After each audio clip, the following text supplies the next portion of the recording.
For the longest time, the two biggest retailers in the world were Amazon and Walmart. Alibaba was briefly ahead of Walmart over the past few years, but ever since their stock got crushed, they have fallen back underneath Walmart. I don't think any of these companies surprise any of us though, as Walmart, Amazon, and Alibaba sell everything underneath the sun. But ironically, none of these retailers are currently the second largest retailer in the world. That title actually goes to the Home Depot. Not only does Home Depot have a higher market cap than Walmart, but they're actually pulling in more profit. Over the past 12 months, the Home Depot profited $21.38 billion, while Walmart profited $18.43 billion. Yet, the Home Depot isn't hyped up by the media, its founders aren't criticized to death, and they aren't constantly accused of being a monopoly. To most people, Home Depot is just a friendly neighborhood hardware store, and that's pretty much it. So, how did such an inconspicuous and relatively niche home improvement retailer become the world's largest physical retailer?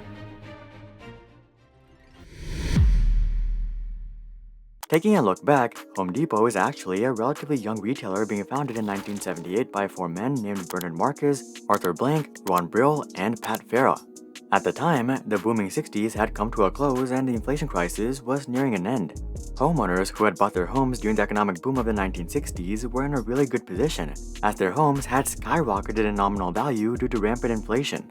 So these guys had plenty of equity in their homes, and as long as their jobs somewhat kept up with inflation, their monthly mortgage payments had become significantly more affordable.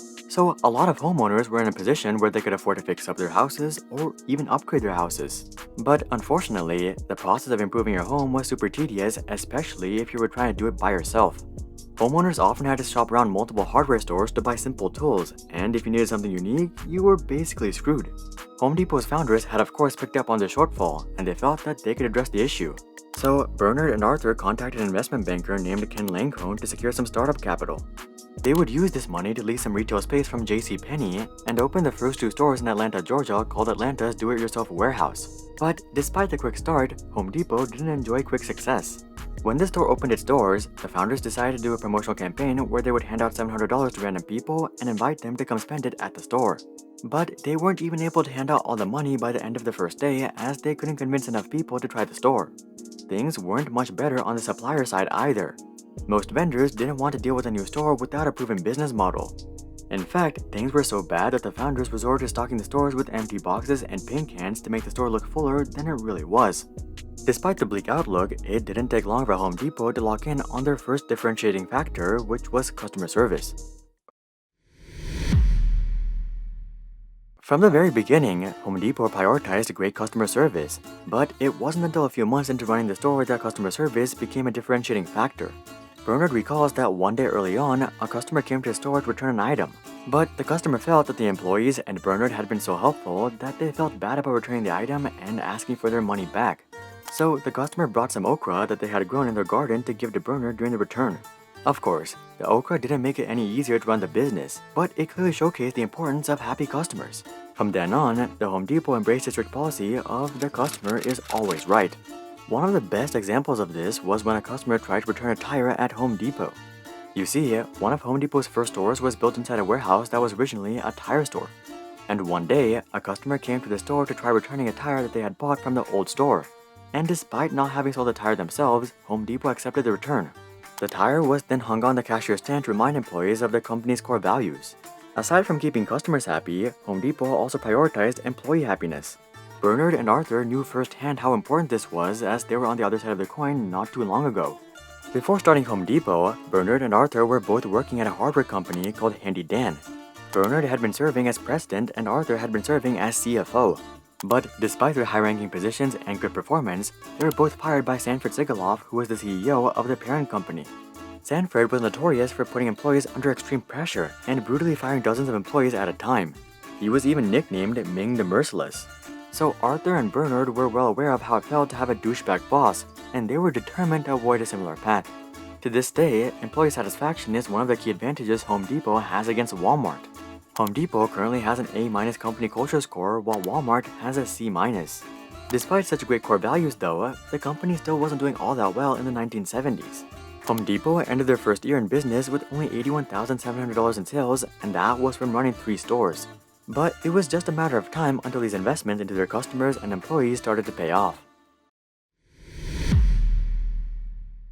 By this point, it was clear that simply offering a great customer experience and convenience wasn't enough to attract large numbers of customers. Retail giants like Lowe's were starting to place a greater emphasis on home improvement, which simply made it even harder to compete. Home Depot needed something extra to stick out, and they would hit the jackpot when they started hiring tradespeople. Home Depot started hiring full-time electricians, plumbers, carpenters, and painters. These experts would stand around their respective departments and answer specific customer questions. For example, what's the difference between a breaker and a fuse? When are you supposed to use primer? How do you fix a clogged drain? And so on and so forth.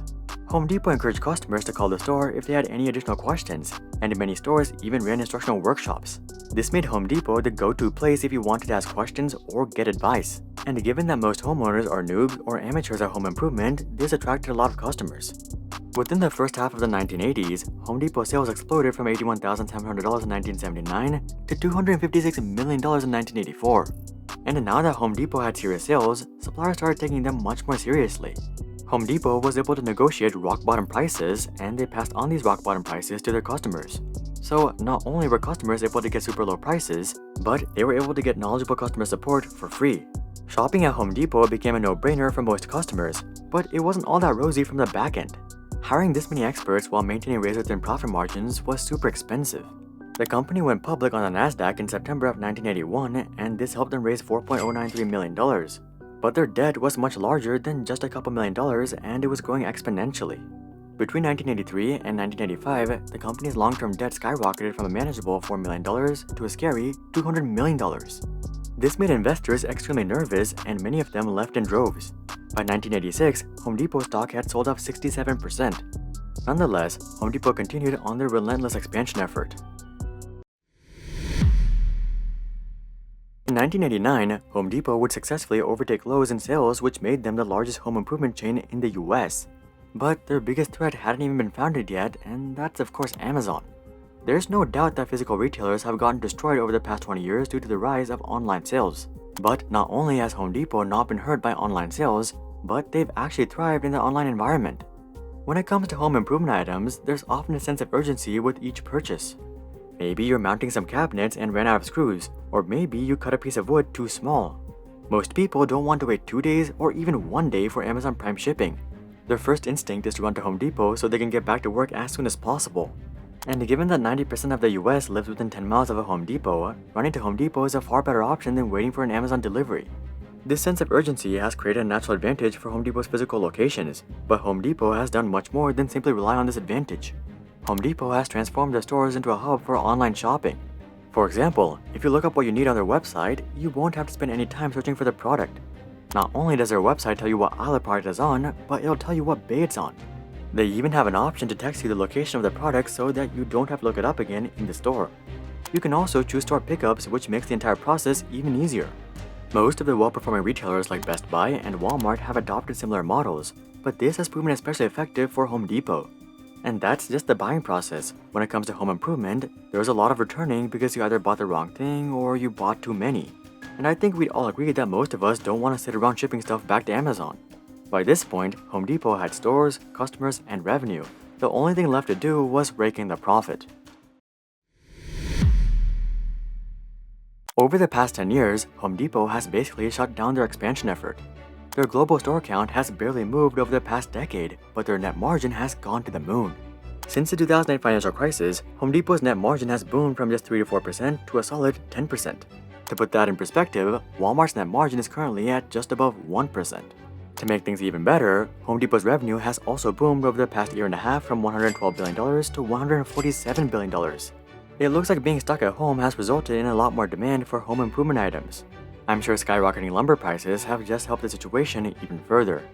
All of this growth has pumped Home Depot stock to above $400, which comes out to over a 1.3 million% lifetime return. That's nearly 7 times Apple's lifetime stock returns.